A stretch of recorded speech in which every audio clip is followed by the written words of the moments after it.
right now we're going to turn this image of Andrew into a smart object, and then we'll add some adjustments to that smart object. So let's just select all the layers we want to put in our smart object. And sometimes what I like to do is kind of do a purge of any layers I'm not using.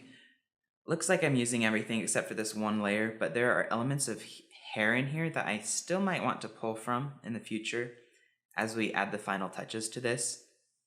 So for now, I'll just leave it and select all of these layers, right click, convert to smart object. You know what I'll do though, is I will rename this top layer Andrew because my smart object will name itself after the top layer. Convert to smart object. Now we have a smart object called Andrew. We can go in here and edit.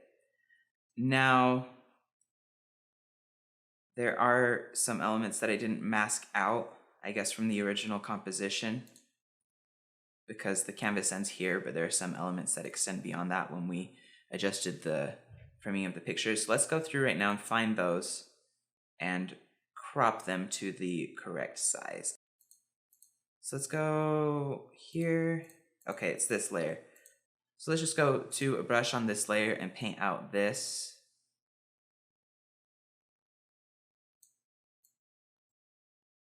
And now if we move around the smart object in our composition and when we place it and everything like that, we won't have any problems. And we can also go through here and just crop it down to exactly where we know we need to be. And then if there are any elements of any of the images that were outside of there, we won't have to worry about them. Click Control S to save this. And then go back to our original document. And here we are. Because I adjusted the crop of that, it placed it kind of weird here. So I'll just move that over. And now I want to look at the shape of his head here because it's causing me some problems. It doesn't look natural. The hair is coming all the way from up here, and then like this hair, I don't know. It just looks like a mop, and it doesn't look good. So let's just liquify this. So we'll go to Filter, Liquify, and we'll play with the overall shape here. Okay, so let's get in here and see how this is looking. So we'll want to bring in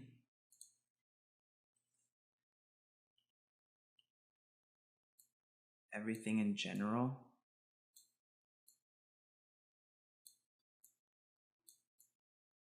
Now my view mode is kind of confusing me, so I'll just turn off show backdrop and I'll just see what the image is going to look like when it's done. Okay, so that was a little too much.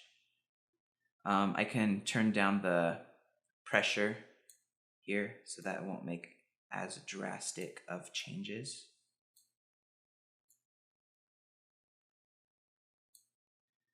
Okay, and that already looks better. And then this hair down at the bottom here,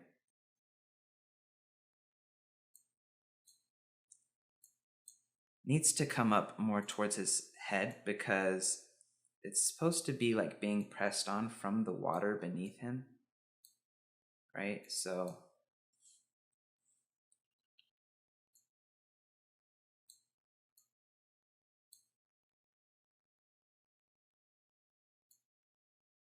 that looks much better to me. And then this one strand of hair right here, we'll just paint that out. So let's go to, good, let's go back to the smart object and paint out this one weird strand of hair. We'll just go to the head layer mask with a brush. Let's get right in there and paint that out. Oh, with black.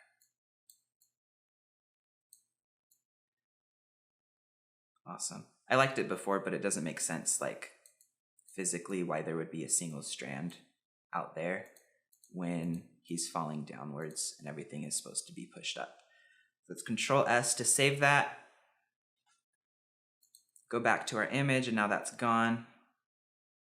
And we're ready to keep going. So Now that I've turned this into its own smart object, we're ready to bring in the other images to compose the other Andrew. Andrew Rescue is what I'm calling him. So we will do that in the next section.